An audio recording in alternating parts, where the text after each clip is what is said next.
À Thanksgiving, j'ai appris que mes parents dépenseraient 460 000 $ en fleurs, mais refuseraient de mettre 170 000 $ pour sauver la vie de mon fils. Nous n'avons pas ce genre d'argent, Sophia. Sois réaliste. Ils jugeaient la vie de mon fils moins précieuse que leurs fleurs. Je suis Sophia, une infirmière pédiatrique de 31 ans au Texas. Quand votre propre famille refuse de sauver votre enfant, comment trouvez-vous la force de mener la bataille seule? Et quel prix la justice exige-t-elle des années plus tard? Je passais mes journées en tant qu'infirmière pédiatrique, un soldat contre la mort, sauvant le bien le plus précieux de la plupart des familles, leurs enfants. Mes compétences faisaient battre de minuscules cœurs. L'ironie. J'étais une sauveteuse qui ne pouvait pas sauver son propre fils pour 170 000 $. À la maison, j'étais juste Sophia, une mère célibataire luttant contre les dettes et la complexité médicale. Ethan était mon seul héritage. J'étais déterminé à lui donner un avenir. Mais le rejet de ma famille m'a montré que mon amour était une mission solo sans leur approbation. Ils vivaient de privilèges. Je vivais à la minute. Pendant qu'ils planifiaient le bien de luxe de Claire, son mariage, je calculais chaque centime pour éviter une douleur financière absolue. Ce gouffre dans nos dynamiques a alimenté ma féroce détermination.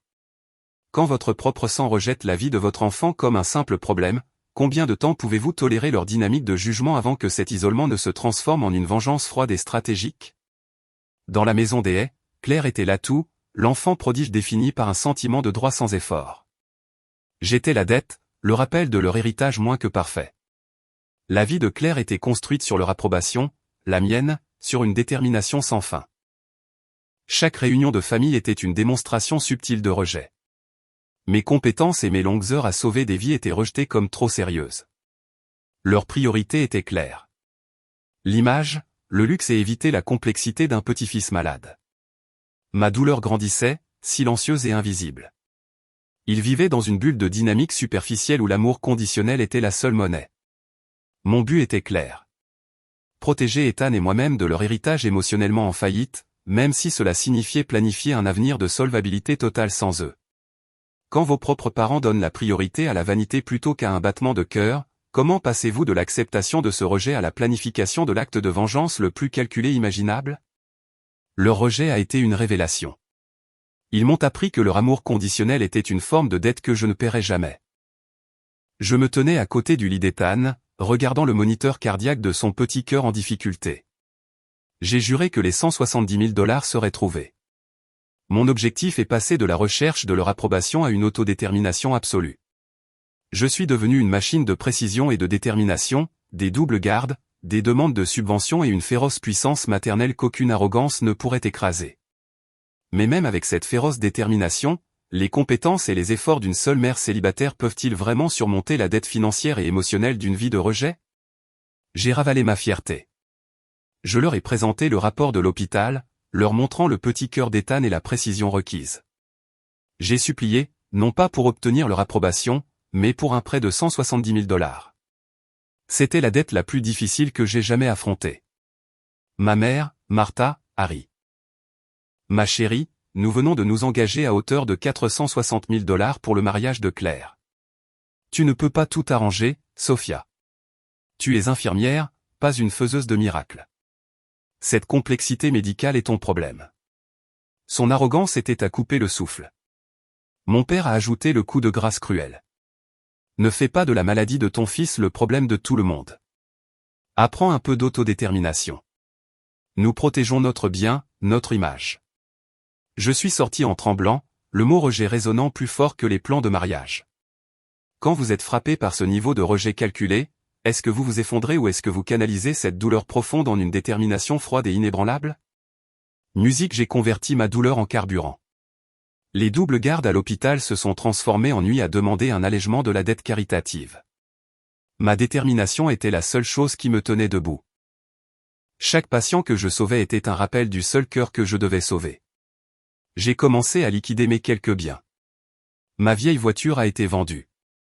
Mon compte d'épargne, qui était mon héritage futur, a été vidé. 170 000 $ était une montagne, mais le souvenir de leur rejet cruel m'a donné la compétence de l'escalader. J'ai dormi dans les salles d'attente des hôpitaux, mais je n'ai jamais perdu mon objectif. Le petit sourire courageux d'Ethan était ma source de pouvoir. Je me battais pour sa vie avec une précision froide et un amour pur. Leur arrogance était maintenant un bruit sans importance. Mais quand vous mettez chaque once de compétence et de détermination dans une bataille financière à la vie à la mort, que se passe-t-il lorsque même cela ne suffit pas à payer la dette ultime? J'ai remporté le prix de la compassion de l'hôpital. Mes compétences et ma détermination ont été reconnues. Ma précision a sauvé des vies. Mon héritage professionnel grandissait, bâti sur un pouvoir authentique. Mes parents n'ont pas appelé. Ils étaient trop occupés à approuver des nappes à 460 000 $. Le même jour, Claire a posté une photo de sa bague de fiançailles. La légende, dégoulinant d'une arrogance inconsciente, le vrai bonheur n'a pas de prix. Ce mot, inestimable, m'a coupé plus profondément que n'importe quel couteau, soulignant le coût de la vie de mon fils. J'ai réalisé que je n'avais plus besoin de leur approbation ou de leur amour conditionnel. Leur monde était une dynamique superficielle de biens et d'apparence. Mon monde était défini par une douleur tangible et la féroce détermination de payer une dette de 170 000 $ moi-même. La déconnexion émotionnelle était complète. Quand la dette émotionnelle est entièrement payée et que tout ce qu'il vous reste est votre propre détermination, quel tournant terrifiant vous attend au centre du conflit principal? Je faisais une troisième double garde, examinant les dossiers complexes d'Ethan. La douleur du rejet de ma famille était lourde, une dette émotionnelle constante. Je me sentais entièrement seul, luttant à la fois contre une complexité médicale et financière. Un donateur régulier de l'hôpital, Monsieur Davis, m'a vu m'effondrer. Il était silencieux, mais sa gentillesse était un atout puissant. Il n'a pas offert d'argent, mais il a offert quelque chose de plus précieux. La validation de mes compétences et de ma détermination. Les gens qui vous abandonnent, a-t-il dit, ne reflètent pas votre valeur, Sophia. Ils révèlent leur propre manque de solvabilité, leur faillite émotionnelle. Cette expertise, cette logique froide et dure, a été une révélation. Ces mots sont devenus mon nouvel héritage. Mon combat ne visait plus à obtenir leur approbation ou à régler un compte familial. Il s'agissait d'atteindre une autodétermination ultime en utilisant mon propre pouvoir pour construire un avenir libéré de leur dynamique toxique. Avec cette nouvelle clarté et une détermination inébranlable, Sophia avait la carte de l'autodétermination. Mais était-il trop tard pour gagner la bataille ultime contre la complexité médicale et le rejet familial? Je me suis laissé imaginer la solvabilité d'un avenir sain. Ethan courant, sans se fatiguer. Son sourire non assombri par la douleur. Cette image est devenue mon atout le plus précieux, le plan de l'héritage que je me battais pour construire. Ethan, totalement inconscient de la complexité financière ou du rejet familial, a dessiné des images de nous au bord de l'océan. Son amour inconditionnel était un rappel constant que mon combat était juste, bâti sur un pouvoir pur, non pas sur leur sentiment de droit toxique ou leur approbation. L'espoir n'était plus passif. Il était motivé par une précision froide. J'ai recherché chaque subvention, chaque association caritative, utilisant mes compétences analytiques comme un avocat d'affaires concluant une affaire. J'avais besoin de 170 000 $. Ma détermination a divisé l'objectif en segments de dette gérable. Mais parfois, la nuit, la douleur des fonds manquants m'étouffait. Je sentais le poids de la dette financière peser sur la vie de mon fils. La peur était une complexité silencieuse que je portais seul. La date de l'opération était fixée. L'objectif de 170 000 $ était si proche et pourtant si loin. Ma famille a-t-elle décidé d'offrir une approbation de dernière minute pour se donner bonne conscience? Ou ont-ils laissé le silence de leur sentiment de droit définir le conflit ultime et déchirant? La date de l'opération était fixée. Ma date limite ultime. J'avais obtenu près de la moitié des 170 000 $. Ma détermination avait remporté de petites victoires, mais la dette restante ressemblait à un compte à rebours contre le cœur fragile d'Ethan. Pendant ce temps, la luxueuse fête prénuptiale de Claire dominait mon fil d'actualité. 460 000 $, ce n'était pas seulement de l'argent. C'était une démonstration somptueuse de privilèges et d'amour conditionnel. Il célébrait un bien pendant que je luttais contre une complexité médicale. Mon père a appelé, non pas pour Ethan, mais pour me rappeler d'assister à la fête pour l'unité familiale. J'ai ravalé ma fierté. J'ai réalisé que mon pouvoir final n'était pas de demander à nouveau. Je ferai face à cette dette seule. Alimenté par leur rejet froid. Je fonctionnais à la pure détermination. J'ai calculé que si je manquais un seul quart de travail ou si une subvention tombait à l'eau, la solvabilité de tout le plan s'effondrerait. Cette douleur financière était plus terrifiante que n'importe quelle complexité médicale que j'avais affrontée en tant qu'infirmière. Ils ont insisté pour un petit dîner avant Thanksgiving, purement pour les apparences. Je savais que c'était leur dernière chance d'offrir leur approbation sans qu'on leur demande. Je l'ai vu comme mon test final d'autodétermination contre leur dynamique toxique. Au dîner, j'ai à peine été reconnu. Ma mère a soupiré bruyamment. Tu apportes toujours des problèmes, Sophia. Ne peux-tu pas faire semblant d'être normale pour une nuit? Claire a porté un toast à une famille parfaite. Cette insulte a été le coup de grâce à ma solvabilité émotionnelle. Je n'ai pas pleuré. Je n'ai pas crié. Je me suis simplement levé. La bataille pour leur approbation était terminée. Je partais, portant mon propre héritage, l'amour féroce pour mon fils. J'ai abandonné tout espoir pour eux et j'ai trouvé une nouvelle force terrifiante. J'avais enfin atteint la solvabilité face à leur dynamique toxique. Mais lorsque le plus grand conflit arrive, le moment où vous réalisez que votre force ne suffit pas, quel prix une mère paie-t-elle? Et quelle justice froide et dure exigera-t-elle finalement? Le dîner d'avant Thanksgiving était une perfection mise en scène. Cristal, argent et le faux sourire de ma mère. C'était leur dernière tentative calculée pour maintenir l'héritage familial d'apparence impeccable. Malgré ma très réelle complexité financière, j'étais assise là, invisible. Chaque mot sur l'atout de Claire à 460 000 $, le mariage, était un rappel subtil et continu de ma dette de 170 000 $. Mon père évitait mon regard, incapable de faire face à la douleur de sa propre faillite morale. Puis le coup inévitable est tombé. Ma mère a soupiré de façon dramatique, me regardant droit dans les yeux. Tu apportes toujours des problèmes, Sophia. Ne peux-tu pas faire semblant d'être normale pour une nuit? Ta détermination est épuisante pour le reste d'entre nous. Claire, inconsciente dans sa bulle de privilège, a levé son verre.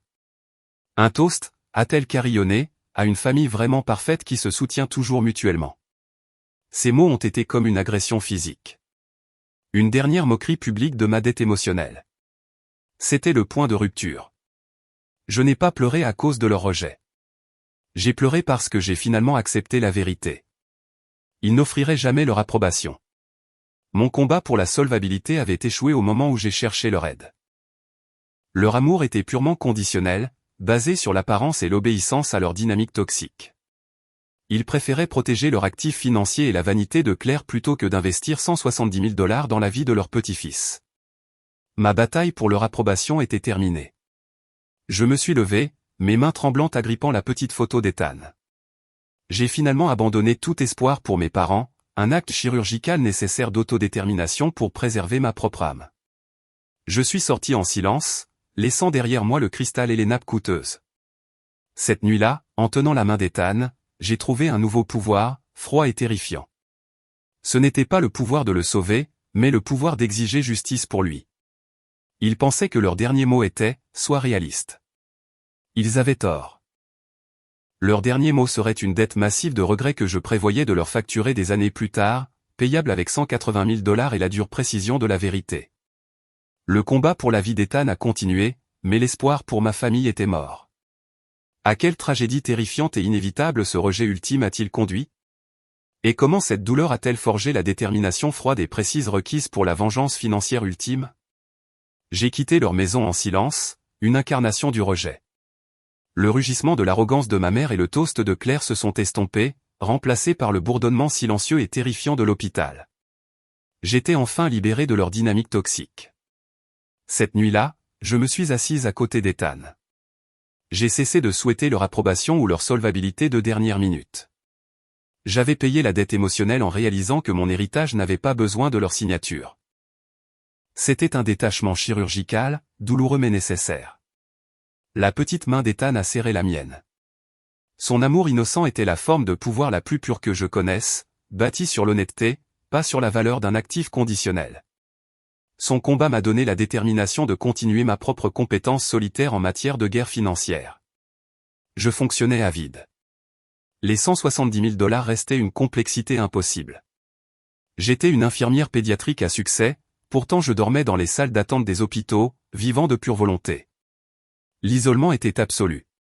Il n'y avait pas de filet de sécurité, seulement ma propre précision. J'ai murmuré à Ethan, c'est juste nous, bébé. Cette phrase n'était pas une complainte. C'était un serment d'autodétermination. Je ferai face à la douleur à venir et au conflit final seul, définissant mon propre héritage par un amour inconditionnel. Chaque demande de subvention a été accueillie par un autre rejet froid.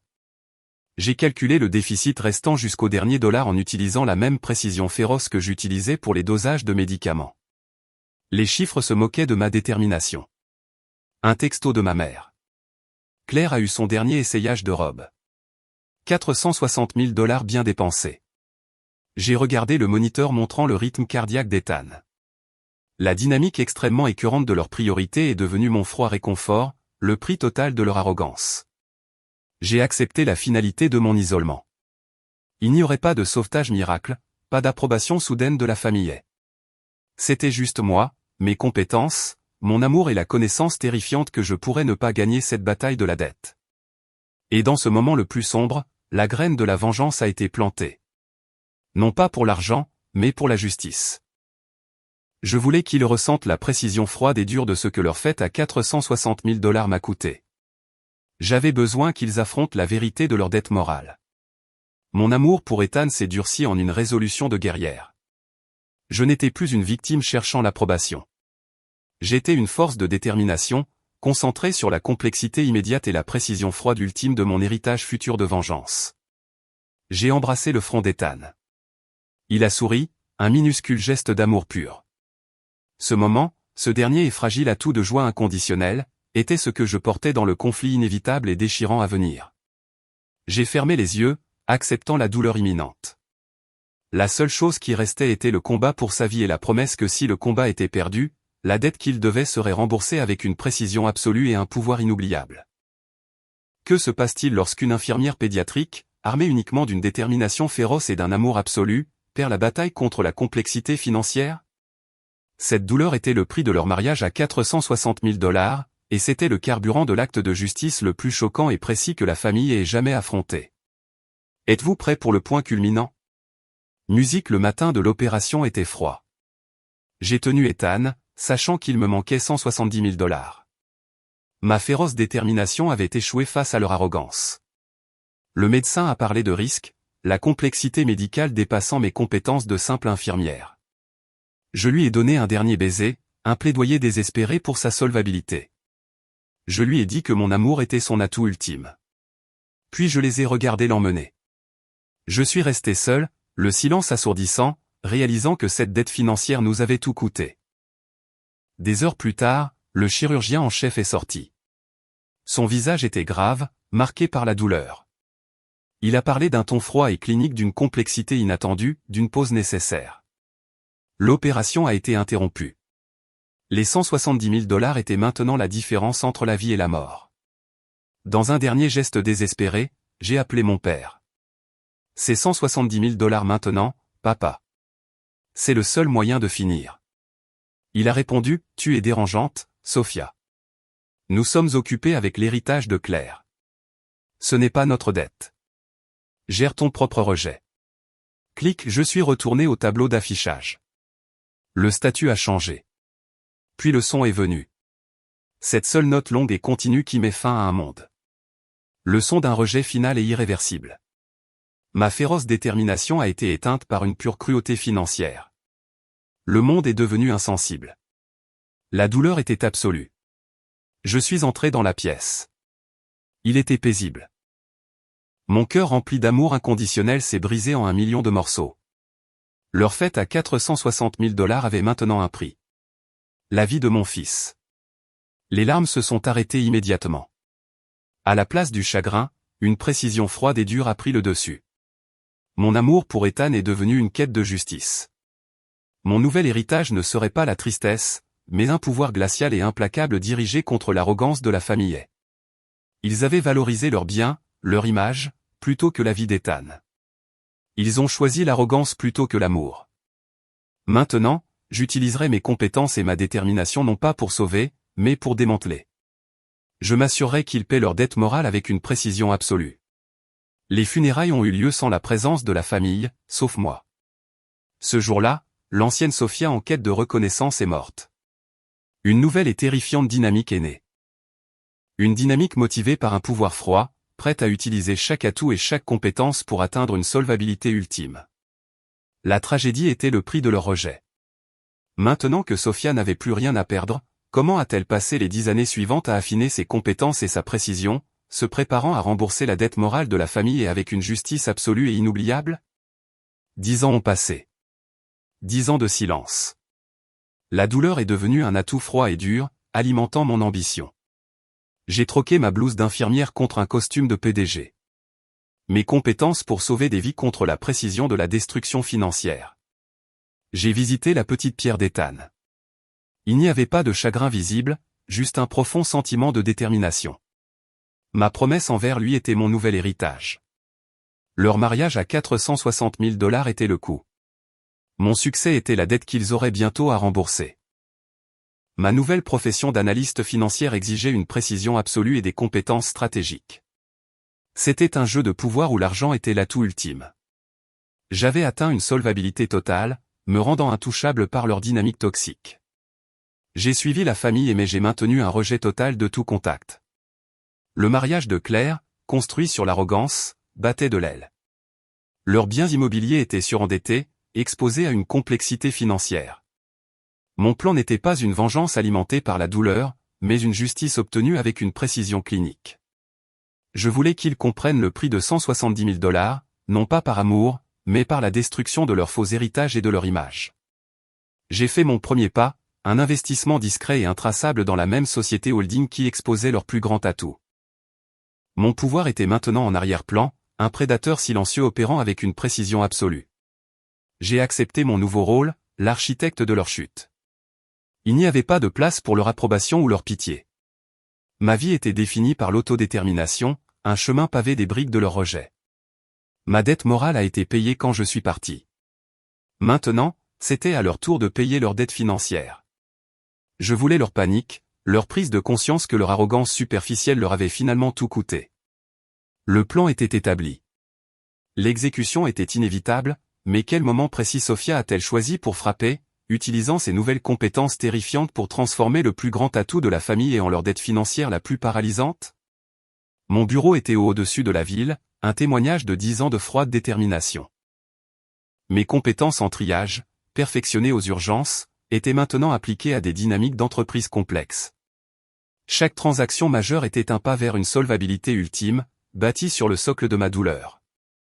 Je me suis spécialisé dans le redressement d'entreprises, démantelant des structures défaillantes avec une précision chirurgicale. Ma réputation est devenue impitoyable, sans émotion, un atout garanti pour les investisseurs. Je ne cherchais pas leur approbation. Je demandais leur respect. L'héritage de la famille se dégradait lentement. L'empire immobilier de mon père, construit sur l'arrogance d'avant 2008, luttait contre une complexité financière imprévue. Je connaissais le moment exact de leur exposition à la dette vulnérable. La vie de Claire, cet atout doré qu'il protégeait, s'effondrait. Son mari l'avait quittée. Son mariage à 460 000 $ était un souvenir douloureux. Elle se noyait maintenant dans le même type de dette et de rejet qu'elle avait moqué. Le moment approchait de percevoir le paiement final de la dette morale qu'il me devait. J'avais 1,8 million de dollars d'actifs liquides. J'avais besoin de 180 000 $ pour le coût final, 10 fois le montant qui aurait sauvé Ethan. Ce n'était pas de la haine. C'était l'acte d'amour ultime pour mon fils. J'utilisais mon pouvoir pour exiger justice. Une justice froide et calculée qui briserait enfin l'illusion de leur héritage privilégié. J'ai initié la phase finale, une série de ventes à découvert précis ciblant la société d'investissement détenant le plus grand actif immobilier de la famille. J'exploitais leur propre complexité contre eux. Le processus ne m'a apporté aucune joie, aucun soulagement de la douleur, seulement un sentiment de devoir glacial. Ma détermination était absolue. Je n'étais qu'un opérateur exécutant un compte rendu attendu de leur faillite morale. Je savais le moment exact où mon père appellerait, implorant de l'aide. J'avais la compétence, le pouvoir et la solvabilité pour les sauver, mais j'avais aussi l'héritage de la tombe d'Ethan. Le téléphone allait sonner. La famille était enfin piégée dans la complexité financière exacte que j'avais prévue. L'appel désespéré de mon père pour obtenir son approbation briserait-il ma froide détermination? Ou allais-je rendre la justice absolue de 180 000 $ que j'avais passé 10 ans à préparer? Le jour est venu. Je les ai convoqués dans la salle de conférence où leur sort serait décidé. Ma précision était absolue. Mon attitude, un mur de glace. Mon père, désespéré de solvabilité, toujours plein d'une arrogance condescendante. Sophia, Dieu merci. Nous avons besoin de tes compétences. Nous sommes confrontés à une complexité technique, un simple problème de trésorerie. Tu es notre dernier atout. Nous avons besoin de 1,8 million de $ pour protéger l'héritage familial. Ma chérie, nous avons toujours su que tu trouverais le pouvoir. Si tu fais ça, nous t'offrirons enfin notre pleine approbation. C'est ta chance de racheter ta dette passée envers la dynamique familiale. Vous avez besoin de 1,8 million de $. C'est ce que vous devez, pas ce dont vous avez besoin. Et non, Martha, je ne cherche pas votre approbation. Je suis ici pour recouvrer une dette qui a 10 ans de retard. J'ai projeté une diapositive, le tableau d'affichage de la salle d'opération d'il y a 10 ans. Puis un nouveau total est apparu, 170 000 $. Il y a 10 ans, ce petit chiffre était le coût de la vie de mon fils. Le prix de votre rejet, les 1,8 million de $ que vous devez. Ce n'est pas un problème de trésorerie. C'est la complexité financière. J'ai conçu. J'ai racheté vos titres adossés à des créances hypothécaires lorsqu'ils ont touché le fond. J'ai utilisé mes compétences d'infirmière pour la précision. Je n'ai pas sauvé de vie. J'ai démantelé des actifs. J'ai vendu à découvert votre plus grande propriété, en tirant parti de votre propre exposition à la dette. J'ai le pouvoir de vous sauver, Robert, mais je choisis la justice. Ce mariage, tout cet argent, nous aurions pu le sauver. La douleur a finalement percé son arrogance. La prise de conscience que sa fête à 460 000 $ était littéralement l'exécution d'Ethan. Je me suis levé, observant leur dévastation. Leur faux monde construit sur le rejet et la protection des biens avait disparu. Ma vengeance était complète. Je suis sorti, laissant le son de leur désespoir résonner dans la pièce. J'avais atteint une solvabilité et une justice ultime. J'avais repris mon pouvoir. Mais en partant, je n'ai ressenti qu'un vide froid. La dette de ma douleur était payée, mais Ethan était toujours parti.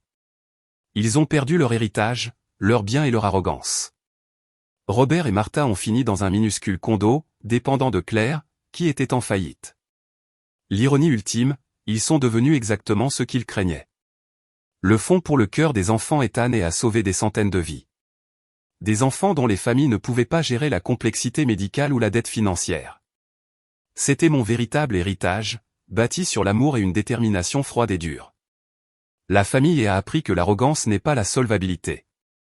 Que l'amour est le seul véritable atout et que la précision de la douleur d'une mère peut détruire un empire bâti sur le rejet. La famille a été ruinée. Sophia a eu sa justice et l'héritage d'Ethan a perduré.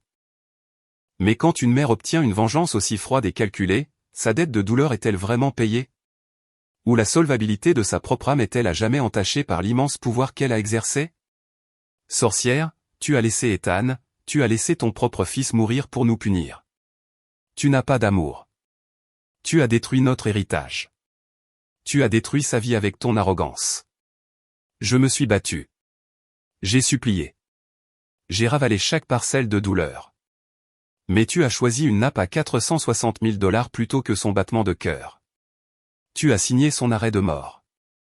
Voici les conditions de la dette de 1,8 million de $ que je détiens. Vous liquiderez tout, le yacht, la maison, le bien de vacances. Le produit total, tout, ira au fond pour le cœur des enfants éthanais. Non, Robert, tu ne peux pas. Cette maison est notre héritage. Sophia, s'il te plaît. Je te donnerai mon approbation. Je dirai à tout le monde que tu es une héroïne. Ton approbation ne vaut rien. J'ai atteint l'autodétermination au moment où je suis parti il y a 10 ans. Le fonds veillera à ce qu'aucun enfant ne meure à cause de la complexité financière ou de la dette morale de sa famille. Tu es toujours une ratée, Sophia. Une infirmière qui a eu de la chance. Tu ne seras jamais l'une des nôtres. Il ne pouvait pas abandonner l'arrogance, même alors que son monde s'effondrait. J'ai utilisé mes 180 000 $ pour la dernière vente à découvert. Ce sont les 10 000 $ supplémentaires que j'ai économisés. Une précision que vous n'avez jamais eue. Considérez les intérêts sur votre dette morale payée. Vous avez 48 heures pour quitter les lieux. Le matin après la réunion, je m'attendais à un soulagement. Au lieu de ça, j'ai ressenti un vide glacial. J'avais atteint la solvabilité financière et le pouvoir ultime, mais la dette morale demeurait. La douleur était atténuée, pas disparue. La chute de ma famille était publique, une justice précise. Ils ont perdu leur dernier atout, leur réputation. L'ironie de leur arrogance à 460 000 $, finançant maintenant une œuvre de charité pour enfants, était le seul réconfort que ma froide détermination me permettait. Je suis allé au cimetière. Je n'avais pas besoin de leur approbation pour lui parler. Ton nom sauve des vies, mon petit atout. Ton héritage est bâti sur l'amour, pas sur leur dynamique d'entreprise toxique ou leurs compétences conditionnelles. Le fonds pour le cœur des enfants Ethan a été lancé. J'ai choisi de prendre du recul, reconnaissant que gérer l'association était un autre type de complexité. Mon rôle était de la financer. Maintenant, d'autres utiliseraient leurs compétences pour guérir. Je les avais détruits financièrement, mais je ne pouvais pas détruire le souvenir de leur rejet ultime. L'indifférence froide brûlait encore plus fort que n'importe quel triomphe boursier. La plus grande dette émotionnelle était toujours la mienne à porter. La famille était en faillite, mais la dette de douleur de Sophia persistait. Pourrait-elle jamais vraiment trouver une solvabilité personnelle? Ou le pouvoir qu'elle exerçait la séparerait-il à jamais de l'amour normal et de la simple autodétermination qu'elle désirait vraiment? Le rythme de la paix était fragile. Je me suis concentré sur le fond, trouvant un but en sauvant des enfants de la complexité financière. Ma vie était motivée par la précision, pas par la douleur. Je pensais avoir gagné ma solvabilité, un héritage tranquille, libre de leur dynamique toxique. Une convocation est arrivée. Pas une menace, mais une demande de réunion neutre. Mon père, désespéré, faisait face à un nouveau type de dette. Une complexité médicale soudaine et grave. L'ironie était une pilule amère. La réunion a eu lieu dans un bureau d'avocat générique, mais le cadre était l'hôpital public où mon père était patient. Pas de pavillon privé. Leur actif de 1,8 million de $ avait disparu, remplacé par la dure réalité de leur nouvelle dette. Sophia, nous demandons de l'aide, pas de l'argent. Robert a besoin d'une compétence spécialisée, un chirurgien disponible uniquement via votre réseau hospitalier. Il a besoin de votre approbation pour y entrer. C'était le test ultime de ma détermination. Pourrais-je laisser mourir l'homme qui a laissé mon fils mourir? Mon cœur était froid, enfermé dans 10 ans de rejet. Ma justice était complète, mais ma complexité éthique ne l'était pas. Vous avez un jour refusé à mon fils 170 000 $, motivé par votre sentiment de droit. Maintenant, votre vie repose sur mon simple pouvoir de passer un appel téléphonique. La dynamique a complètement changé, n'est-ce pas, Martha? Robert est resté assis dans un silence stupéfait. Son héritage était ruiné, son bien disparu. Il ne pouvait pas rassembler son arrogance habituelle, seulement une peur silencieuse. Il était dépouillé, réduit au même état désespéré que j'étais il y a 10 ans. J'ai fixé le sol. Mon autodétermination était absolue. J'avais le droit de partir. Mais si je le laissais mourir, la douleur n'atteindrait jamais vraiment la solvabilité. Ce serait une autre dette, seulement cette fois la mienne. Mes compétences d'infirmière criaient. Je ne pouvais pas sacrifier mon héritage professionnel pour une justice personnelle. Mon combat était pour l'amour, pas pour le meurtre. J'ai réalisé que la précision signifiait la guérison. Même lorsque le patient n'était pas méritant, j'ai pris le téléphone. J'ai contourné entièrement le processus d'approbation, utilisant mon pouvoir pour programmer l'opération. Je l'ai fait non pas pour Robert, mais pour la solvabilité de ma propre âme. J'ai raccroché sans un mot. Sophia, tu l'as sauvée. Robert, elle nous aime toujours. Tu vois, la dynamique familiale est réparée. Tu as enfin gagné ton approbation. Ce n'est pas de l'amour, Martha. C'est une courtoisie professionnelle. Je l'ai sauvée pour l'héritage d'Ethan. Vous êtes toujours mon rejet ultime. Maintenant, quittez ce bureau et ne m'appelez plus. J'avais payé leur dette financière avec justice, et maintenant je payais ma propre dette éthique avec compétence. Le pouvoir que j'exerçais était à la fois mon salut et ma malédiction. C'était une victoire, mais la douleur finale et silencieuse demeurait. Robert a été sauvé. Il a vécu, mais sans son bien ni son sentiment de droit. Il a vu sa dette morale se refléter dans sa survie. Il ne m'a plus jamais appelé. La dynamique de la famille était enfin et irrévocablement brisée. Sofia a choisi l'amour plutôt que la justice, sauvant l'homme qui a ruiné sa vie pour gagner la solvabilité de sa propre âme. Mais maintenant que la dette est payée, la dynamique familiale est brisée et le pouvoir lui appartient seul. Quel dernier chapitre tranquille attend une femme qui a construit tout son héritage sur les cendres de sa douleur. Je suis allé à la plage où Ethan et moi avions joué. Le sable était une toile pour une vérité plus profonde. Le besoin de leur rejet ou de leur approbation avait disparu. Ma détermination était maintenant concentrée sur l'amour, non pas sur le règlement d'une dette extérieure. Le plus grand atout que j'ai jamais eu n'était pas mon pouvoir financier ou mes compétences en entreprise. C'était l'amour inconditionnel d'Ethan. C'était l'héritage que je devais honorer au-delà de la froide précision de ma vengeance. La douleur avait été un outil, une dynamique féroce qui a motivé mon succès.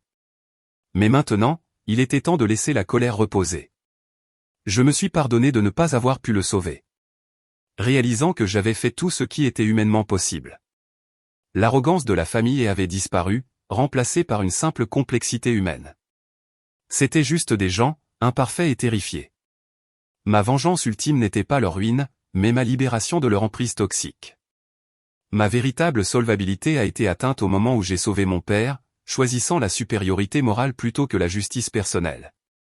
Cette seule compétence éthique a finalement bouclé la boucle de ma décennie de rage. La dette était vraiment payée. Je suis entré dans le bureau du fond.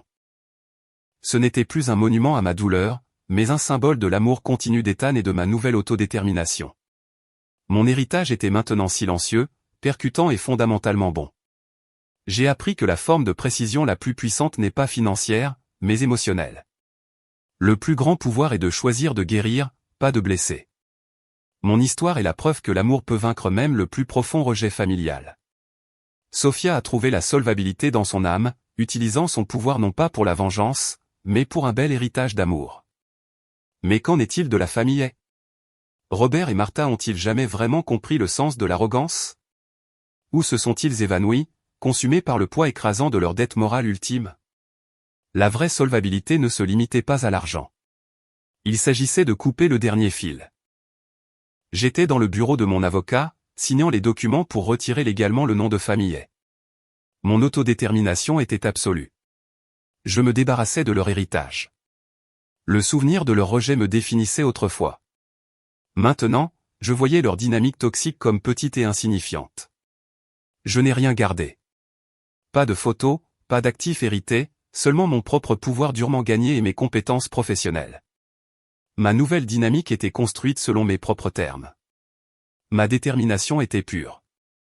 Je n'avais pas besoin de leur approbation pour être digne. Ma valeur était inhérente, définie par mon amour pour Ethan et mon travail au fond. J'ai accepté une seule interview télévisée. Le sujet était le fond, mais le sous-texte était la dette qu'ils ont payée. L'intervieweur a osé mentionner la prétention de la famille et à mon succès.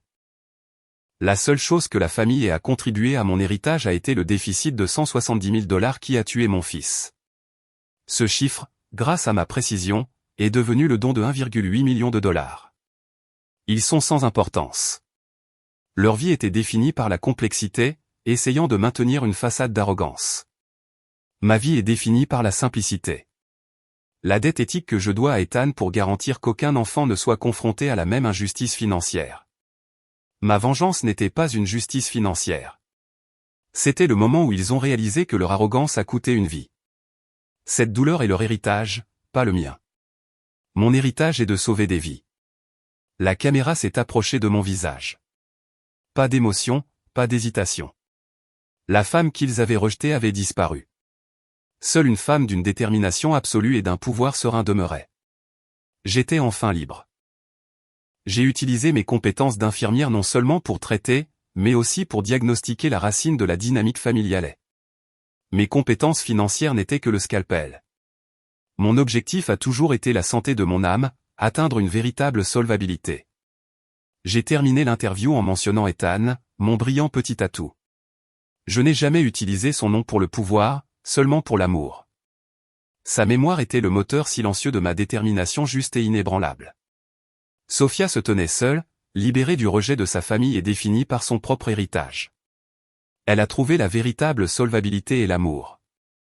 Mais quelle sagesse finale pouvons-nous tirer de l'histoire d'une mère qui a prouvé que la forme ultime de justice exige non seulement une précision financière, mais aussi la détermination éthique de savoir quand laisser enfin la douleur s'en aller.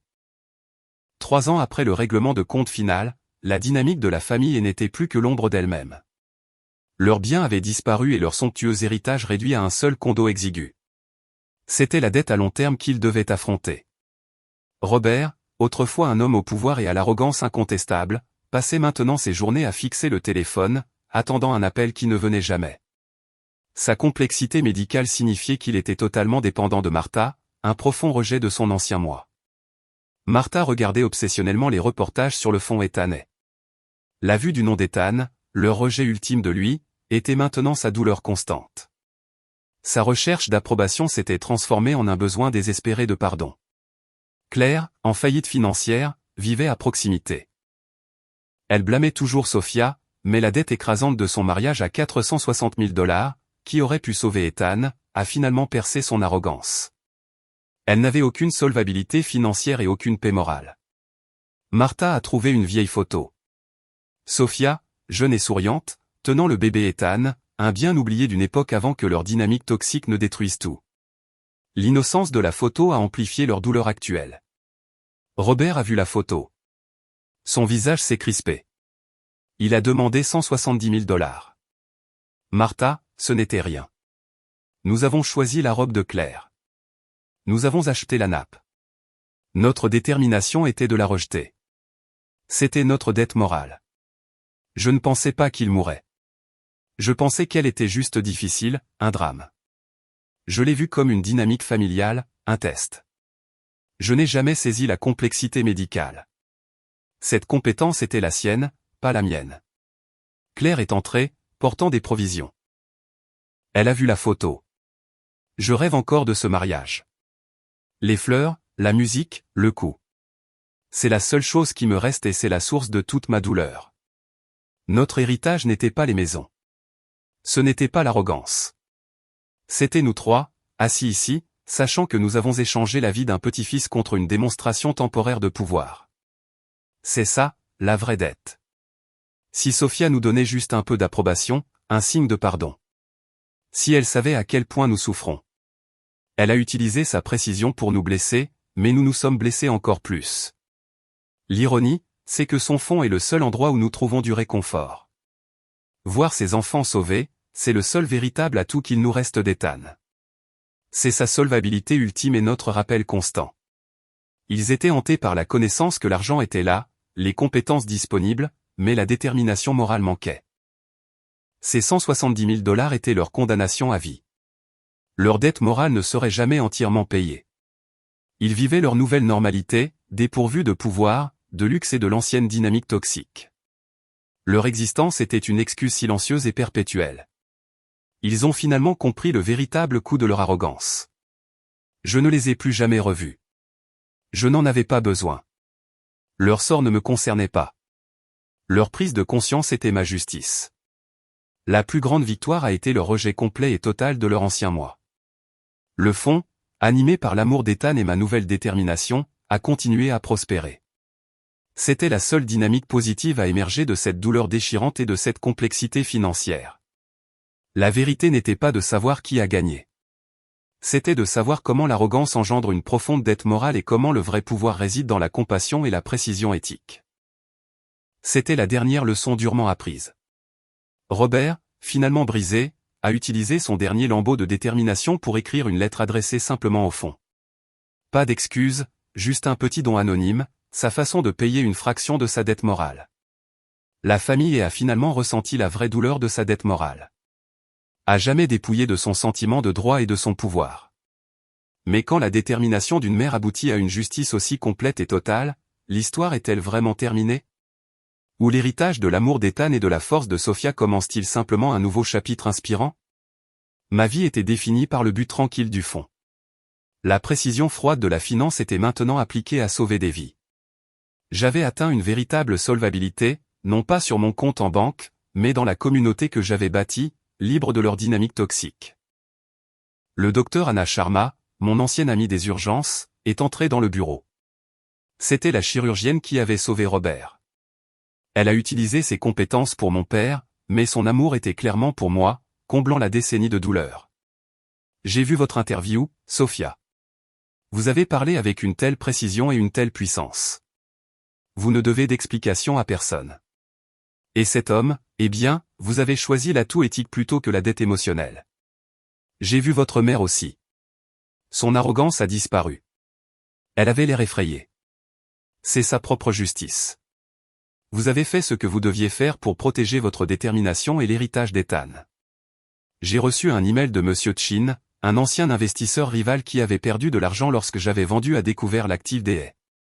Il a demandé une réunion dans un café local. Je m'attendais à des reproches, pas à un nouveau type de dette. Et a ruiné de nombreux investisseurs avec leur complexité financière. Vos compétences étaient indéniables. Vous les avez abattus avec une précision clinique. Je suis ici parce que je respecte votre détermination. Je veux investir dans votre fonds. Je vois que votre héritage ne consiste pas en une vengeance, mais en la construction d'un pouvoir éthique. Je fais plus confiance à votre précision qu'à n'importe quel gestionnaire d'actifs de Wall Street. Ces gens ont vu mes compétences, ma détermination et mon amour. Il n'y avait pas besoin de l'approbation conditionnelle de ma mère ou du rejet habituel de mon père. Ma nouvelle famille était bâtie sur le respect mutuel et une véritable solvabilité. J'ai accepté l'investissement de Monsieur Chen, le qualifiant d'actif communautaire. C'était le dernier échange de pouvoir non toxique dont j'avais besoin. Chaque centime était un hommage à la mémoire d'Ethan, solidifiant son héritage vivant et respirant. La douleur intense du passé était maintenant un motivateur silencieux. Le souvenir de la dette de 170 000 $ n'alimentait plus ma colère, mais ma compassion. Je n'étais plus défini par la vengeance, mais par l'autodétermination et la justice éthique. J'ai réfléchi à la dynamique de la famille. Ils étaient piégés par l'arrogance et la complexité interne. J'étais libre parce que j'ai reconnu que le vrai pouvoir réside dans le fait de savoir quand construire, pas seulement quand détruire. Sophia a trouvé son nouvel héritage véritable, bâti sur l'amour et le pouvoir éthique, recevant l'approbation et le soutien d'alliés inattendus. Mais alors que son histoire atteint sa conclusion finale, quelle est la leçon ultime et durement apprise sur la manière de transformer la douleur la plus profonde et la plus grande dette morale en une véritable solvabilité durable et une justice authentique ? 5 ans. Le fonds prospérait. Mon voyage de la douleur amère à l'épanouissement profond était terminé. J'avais atteint une véritable solvabilité et j'avais établi un héritage positif entièrement bâti sur ma propre détermination et mes propres compétences. Nous avons organisé une célébration pour le 5e anniversaire du fonds. Anya, Monsieur Chin et les familles que nous avons aidées ont formé ma nouvelle dynamique saine. Il y avait un amour et un respect sincères.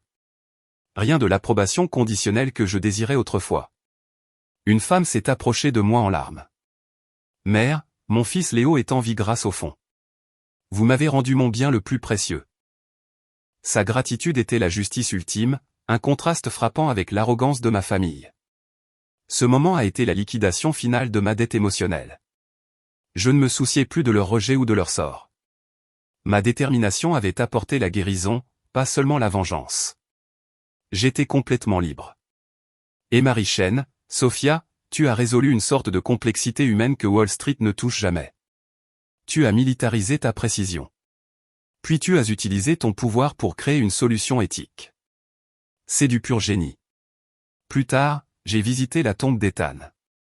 Je ne ressentais plus de douleur, seulement un amour tranquille. Je me suis donné l'approbation que je n'ai jamais reçue. Tu as été une bonne mère, Sophia. Tu as bâti une vie digne de la mémoire de ton fils. J'ai accepté la brume toxique dynamique comme une partie nécessaire de mon passé, une leçon difficile sur l'arrogance et la dette morale. Elle m'a appris la vraie valeur de ma propre autodétermination.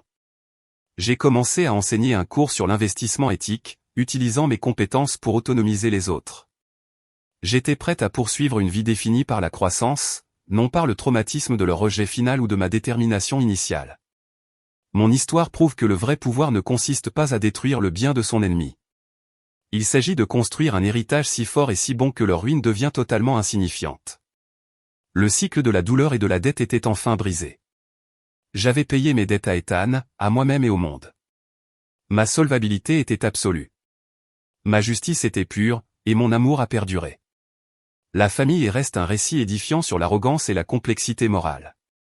Leur minuscule condo est un monument à leur héritage perdu et aux 170 000 $ qu'ils ont refusé de dépenser. Leur douleur leur appartient et elle ne me touche plus. Ma vie est mon propre bien, défini par ma détermination éthique. Je suis Sophia, la femme qui a repris son histoire avec une précision féroce et l'a reconstruite avec un amour tranquille. Mes compétences seront toujours utilisées pour le bien. La précision financière que j'ai développée est devenue le fondement de la justice éthique. L'infirmière qui n'a pas pu sauver son fils est devenue l'architecte d'un nouvel héritage. Le pouvoir de ma transformation était complet. L'amour pour Ethan était le seul fil qui traversait le chaos. Il justifiait la douleur, le pouvoir, la détermination et la belle solvabilité finale du cœur d'une mère.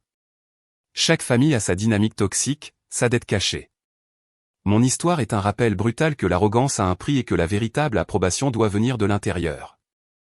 Sophia a trouvé sa solvabilité ultime et a bâti un héritage durable sur l'amour, transformant une douleur profonde en pouvoir. Mais après avoir été témoin de cette histoire brutale mais finalement rédemptrice de rejet familial et de détermination féroce, comment définissez-vous le véritable coût de l'arrogance dans votre propre vie? Et quelle dette durable doit être payée pour une véritable justice? J'avais atteint la solvabilité émotionnelle, mais un dernier fil du passé restait non coupé. La vue de la sépulture temporaire initiale d'Ethan, un terrain que la famille ait possédé puis a perdu, nécessitait un acte symbolique de rejet.